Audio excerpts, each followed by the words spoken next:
ISPs, those guys know what's going on. But us, we're just little mice in the maze doing what we're supposed to do. We're supposed to stay in front of our computers as much as possible, in front of these screens, and click and scroll and click and scroll so they can see what they need to know about us, so they can feed ads to us, to feed programming to us, to keep us interested, to keep us online, to give us them more opportunities to feed ads into your stream so they can sell stuff and make money. And what do you get from that? Not much. Well, I'm glad to see Jen's here. Thank you for saying hi. If anybody else is online, please say hi. Really appreciate it. But let's go back to this, how this whole thing got started. A lot of people don't understand how Google became Google. And Google was really at the start of all this. Because up until that, previously, you had to know what you were going to look for on the internet, or you would go to what we call directory listings, which were much like phone books, something that's pretty foreign to kids who were born after 2000. They've probably never seen a phone book, or if they have, they've never used one. But these directory sites would say, you type in something and it would give you a listing of all the people who had applied to be in that directory. It wasn't very efficient, it wasn't up to date, it wasn't in real time, and they still didn't know what to do with the data other than run ads on the home screen. So search engines like Excite and the rest of them had ads everywhere. Nothing like what you see on Google's homepage. Just has a simple question, box. What do where do you want to go today? What do you want to find out? So, what made Google so different? And this was something I used to teach, or I still can teach, in my websitology course. But Google was actually a PhD project between Sergey Brin and Larry Page. They were at Stanford and they were working on a PhD, and the question they were trying to answer was, how do you make a list that's useful when you've got 1 million, 2 million, 5 million choices? Because that's what they were dealing with. And they came to the conclusion that after about 10 things, your brain is cooked. You don't really comprehend a list of, I'm going to do more than 10 things today. Some of those things will get knocked off. Some of them will get put off till the next day. But 10's about the limit. So they started serving up the 10 best answers they could figure out. And how were they figuring that out? Well, they were watching your behavior. It's called heuristic learning. So, if I give you a list 1, 2, 3, 4, 5, 6, 7, 8, 9, 10, and you start clicking through it, asking a question, you go to the first one, you go back, you click on the second one, you go back, you click on the third one, and you stay there. And you don't come back and write a new query. That's probably saying that the third one was the best answer. So the next time they get that same question, they'll move the third one up to second or up to first and see if it continues to solve the question. Because that's what they were trying to do. Make something very efficient that people would find useful that would answer their question in the best way. Now, part of this was, how do you get the list in the first place? And so they came back with this idea that links, backlinks, were the most important thing, and where they were coming from, and if they were reputable. So links to my site, Esrati.com, aren't worth as much as links from the New York Times or the Washington Post, or even the Dayton Daily News, because I don't have as many viewers. And so they would rank things based on traffic that was routed through internet routing hubs. Because when you're on the internet, you don't just get a straight connection from here to Google. It takes a bunch of hops. First from your house to your ISP, from your ISP to the next level. And usually it's about 8 different servers it goes through before it gets to Google and then gets to the question. Now, some of this stuff can be cached, etc., etc. Caching is the storage of highly popular information in various locations that may be closer, including on your own computer. That's why they always tell you to clear your cache. So things like the eBay logo or the Google logo would stay on in these places, so they didn't have to feed those big images every time. So you get this list. It's watching you as you help them determine what should be first, second, third, fourth, fifth, sixth, seventh. Then came the idea to sell that information and serve up ads. In Google's beginnings, it was to pay for search results to be like the sponsored ads at the top of the page. And companies would pay extra because they couldn't get to the top of organic results because they didn't know how to make it happen. And it's evolved, and there have been all kinds of people trying to scam it. You've heard the word search engine optimization. And some of those things were relevant, some of them weren't, but the reality is Google wants to give you good answers, ones that make you happy. They now look at things like your reputation online, from Google reviews, from Google Local, from other sites even where Yelp or someone else.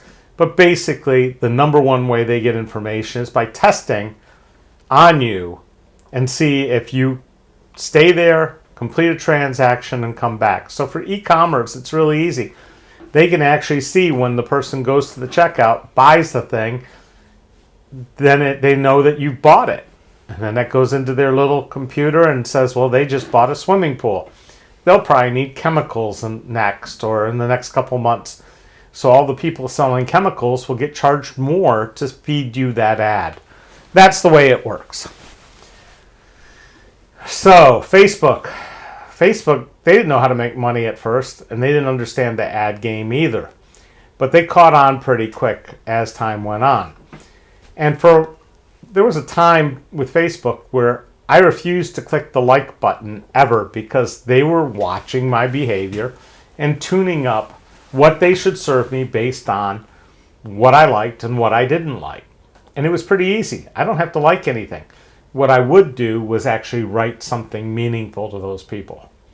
If I really had something to say, it's not just a thumbs up, it's words. That was great then, not so great anymore. Now they're watching, they know. If you sit there and pause too long and sort of watch one of those ads as it starts playing automatically, they'll serve that up more. You'll start seeing it on other sites. The AI is dialing in on you and thinking they have a prospect and they're going to keep feeding it to you. Now this is great for advertising and marketing people like me. We can start targeting people based on all kinds of demographics and behaviors and who your friends are and where you are at all times. So there have been some talks about privacy. And privacy is something we give lip service to. You're not really private. Anytime, if you have a phone and you have it on, somebody knows where you are. In fact, that's why the iPhone originally allowed Google Maps to be on there. It was useful for them and it was useful for Google because that was good information. They could even tell when you were slowed down in traffic and get better traffic results than the guy up in the traffic helicopter. Sorry, Bill, there went your job. One of our viewers used to be the traffic reporter for WHIO. Anyways, just by nature of Apple had more phones in more places and they could track where you were in real time and get those reports and know if you were doing 60 or 30 on the freeway. So now we get to the next question. Is the algorithm dividing this nation? Is it feeding people that stuff they want, something they desire, something they need, or just what the algorithm thinks you will spend more time with? And that's the key. The algorithm isn't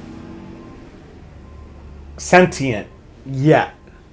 it doesn't have a purpose yet. Although some would say it may be steering people into doing things that they shouldn't be doing. Showing you so many of the similar things that they know that you're going to watch that you start becoming more and more what you're getting fed. A friend of mine had a vegetarian restaurant, says it was called What You Eat, as in you are what you eat. Well, you are what you watch. And what some people aren't realizing is every time they're sitting there saying, oh, this is great, or putting something on TikTok or on Facebook and saying, hey, this is stuff, or sharing it, they're watching and they're feeding you more things just like it. Until pretty soon, you're getting mainlined straight into your brain information that keeps reinforcing the same thoughts and ideas that you watched once or twice until you say stop. This is a problem because unlike what we had originally on the internet where you could attribute everything back, we're now sort of letting people do things like VPNs and hiding behind fake names, and even, people from other countries pretending to be Americans and suggesting things. We can already track and deliver ads based on geolocation, based on your phone. And how many of you leave your phone at home very often? It's always with you. So then we can actually geo-target and say, hey, if you're in a McDonald's parking lot and you go and to the Burger King site, we'll give you a free Whopper. That was actually a promotion. It was called Whopper Turnaround. And they said, we'll give you a free burger if you download the Burger King app and go to a McDonald's parking lot and order your burger. That should scare you. Burger King gave away a lot of hamburgers, but in exchange, they got their app on people's phones. And now they can track you too. So they know if you went to Taco Bell at 1 a.m. They know if you went into McDonald's or Five Guys or any of those other things. And they can find out how often you eat fast food and start thinking about how much money they want to spend to wow you back to BK. See how this works yet? Anybody got any questions? I see Bill says, gee, thanks. Sorry, that's the truth. Traffic reporters became obsolete once people stuck tracking devices in their vehicles. Anyways, so these ads that are targeted based on geolocation can also be targeted by IP address. Most of you know what your home address is and what your work address is, and probably the address wherever you are, but you don't necessarily know what the IP address is.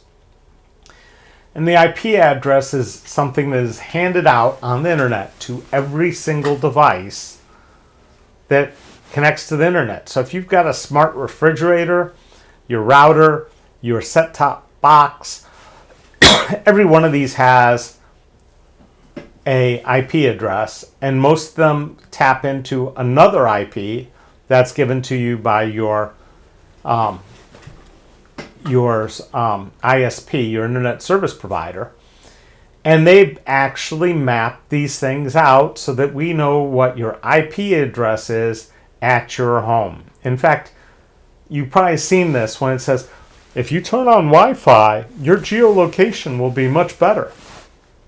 That's because Wi-Fi can dial in much closer without having to go through having GPS signals tell us where you are.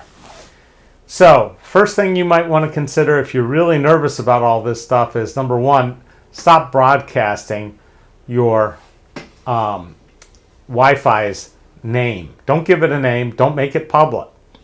You're the only one who has to know which network you're on and where it is. Secondly, most ISPs will keep you kind of locked in most of the time with the same IP.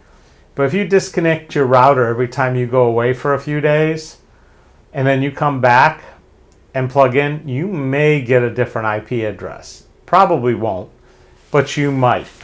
So that's another option. But these IP targeted ads, we can say I want to hit Joe Smith, and I know where his IP is. I don't have to target him necessarily. I can just target his IP address and reach him. So if I have his name, his address, his email, his phone number, I can basically get directly to him through a cross-reference and start serving him ads at home.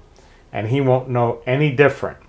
Now compare this to the way we used to have to serve ads, which was we had to go to a TV station and say, we want to buy 30 seconds of advertising on your station sometime in prime time between 8 and 11 o'clock, and it has to reach everybody who's watching your station. Now I only have to pick these people or those people or one person and deliver my message directly to them. So this whole system has been built to clearly deliver messages in a single direction from them to you. And the people holding that gateway, they're charging a toll. And the sick part is you're paying for access to that highway and getting zero protection on your information. It could be solved. Now, with things like YouTube, for instance, I can go and see when it was uploaded, who uploaded it, what else they've uploaded. And it's pretty clear. And they have copyright protection tools and all those other things that you would think with a professional publishing platform. But when you get to TikTok, which is owned by the Chinese, none of that applies. And that's a real problem. They've had all kinds of disinformation and other things circulating there. In fact, a friend of mine who watches TikTok all the time and is constantly sending me videos, and I never follow him back because I don't want to start getting his feed, because his feed is polluted with these right-wing, anti-vax, anti-medicine, anti-government threads. Anyways, I don't follow back. I watch them and I tell them generally, these things aren't verifiable. It's just kind of like believing gossip coming over the fence. It's not verified, it's not fact-checked, it's not true. But it keeps him glued to his phone and he keeps sending it to me. So, how do we fix this? That's a really good question. Number one, it might be a good idea to have verified identities possible and give you full control over who gets to advertise to you. Because for me, personally, if it's B&H Photo, I'll look at their ads on their sale prices all day long. I love cameras. I love camera equipment, video equipment. They have full rights. They give me really good information on their site about products I'm interested in. They do an amazing job. If it's Amazon, I feel intruded upon because unfortunately I do business with them only because it's so damn easy. And it's harder to find things on other sites and guarantee delivery, etc., etc. But the control is possible. It can be granular. It can go back to you. And in fact, in the early days of AOL, myself and a college professor proposed a thing to AOL where we would do market research in exchange for giving people free minutes on AOL. AOL wasn't interested in it, but it was an interesting idea. The idea is you would fill out a quick survey. Had you seen this ad? Have you seen this product? Did you have a positive impression? In exchange for that, you could get 5 free minutes. And they weren't interested, but it was an idea way before its time. And you see that now. Facebook will say, did you see an ad for this? Do you want to see more ads like that? I never check any of that stuff because they're not paying me for that information.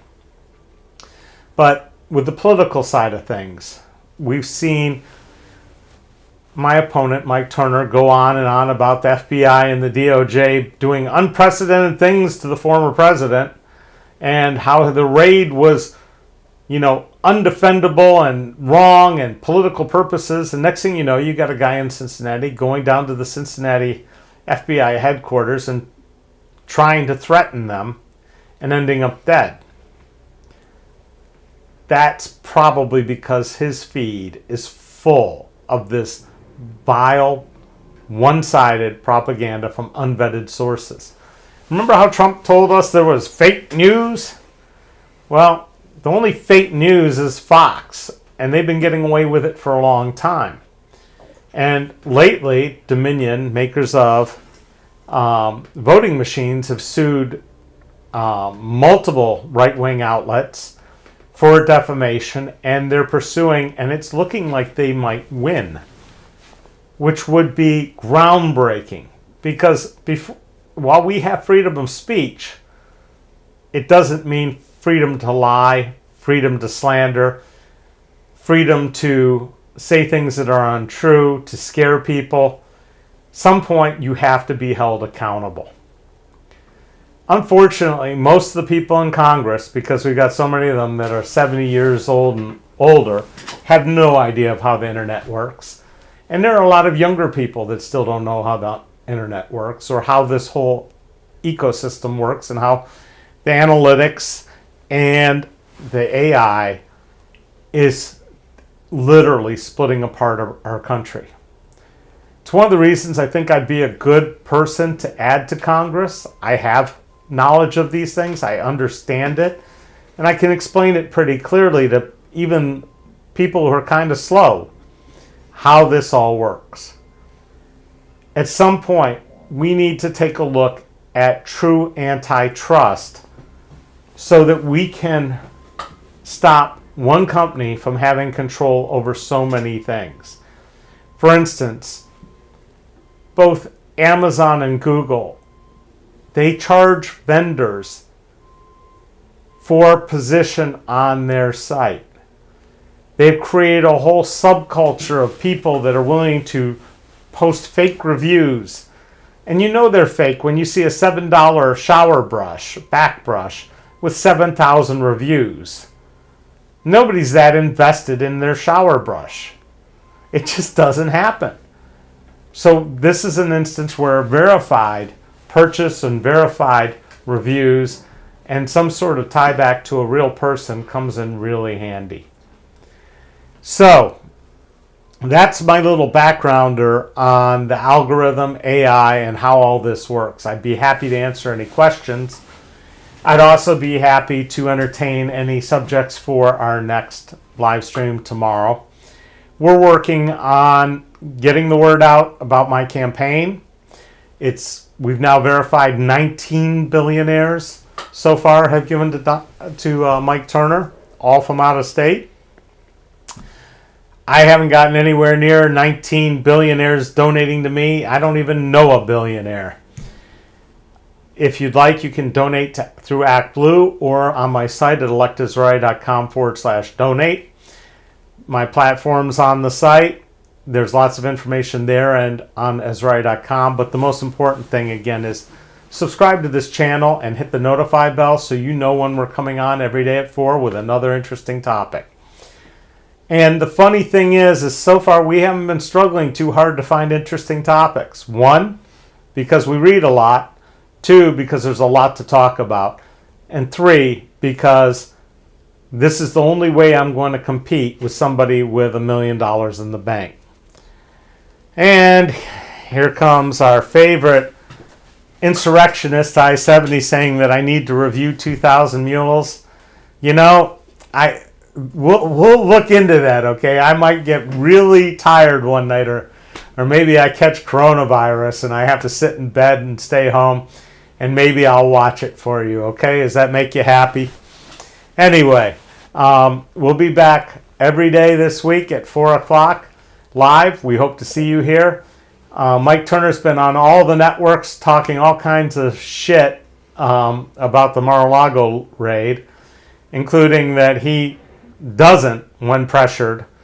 several times to answer the question. He does not take top secret SCI material home with him like Donald does. But hey, minor technicality, the Espionage Act, all that. And we'll probably come back to that subject later this week. So, appreciate you all watching. We'll see you tomorrow. And I'm David Esrati. Thank you so much.